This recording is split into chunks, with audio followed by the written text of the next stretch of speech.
Salut à tous, bon bienvenue dans cette nouvelle vidéo. Déjà je m'excuse pour le bruit, à côté ils font des travaux, donc je ne sais pas si ça va s'entendre, j'espère pas.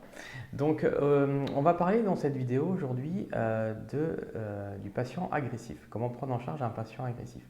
Alors c'est vrai que quand vous êtes confronté à un patient qui est agressif en tant qu'ambulancier, eh ben, il est vraiment important de prioriser votre sécurité ainsi que celle de votre équipe. Alors voici quelques conseils que je peux vous donner pour prendre en charge un tel patient.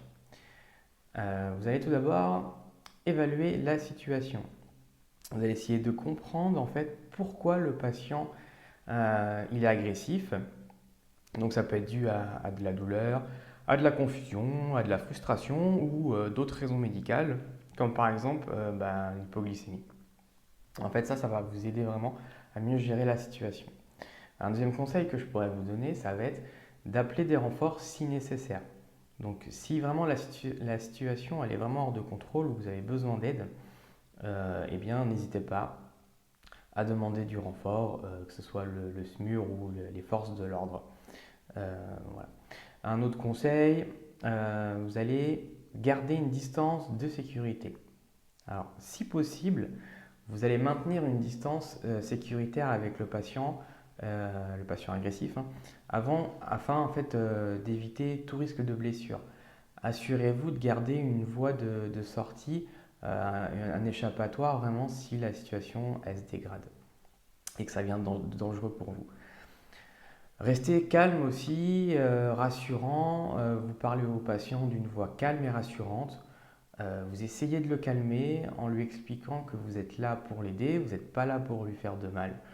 Et vous évitez d'élever la voix ou d'utiliser des gestes qui pourraient interpréter comme des gestes menaçants.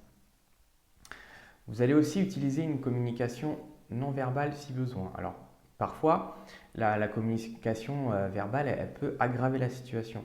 Donc là, vous allez essayer d'utiliser des signaux non verbaux bien pour communiquer avec le patient, comme par exemple des gestes apaisants ou avoir une posture vraiment détendue, une posture qui n'est pas agressive du tout. Et vous allez, si possible, identifier les déclencheurs potentiels. Alors, si vraiment vous pouvez identifier ce qui a déclenché l'agression chez le patient, par exemple, il y a certaines personnes qui peuvent réagir négativement à certaines odeurs, certains bruits ou des situations stressantes. Donc vous allez essayer de minimiser ces déclencheurs autant que possible.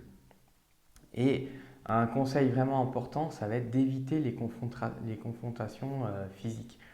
Alors si le patient il devient vraiment physiquement agressif, vous allez surtout éviter de vous engager dans une lutte physique avec lui. Vous allez essayer plutôt de vous protéger et de vous éloigner jusqu'à ce que les renforts ils arrivent.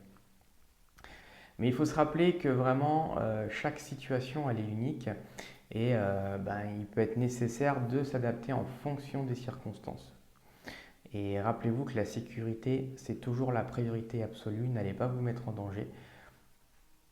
Donc si vraiment vous avez des doutes sur la meilleure façon de procéder, eh bien n'hésitez pas à rappeler le 15 et demander conseil auprès du SAMU. Donc on arrive à la fin de la vidéo. N'hésite pas à t'abonner pour avoir les nouvelles vidéos qui vont sortir. Et si le sujet t'a plu, c'est quelque chose qu'on développe dans l'espace membre et tu trouveras le lien en dessous de la vidéo dans la description. Je te dis à bientôt. Ciao, ciao.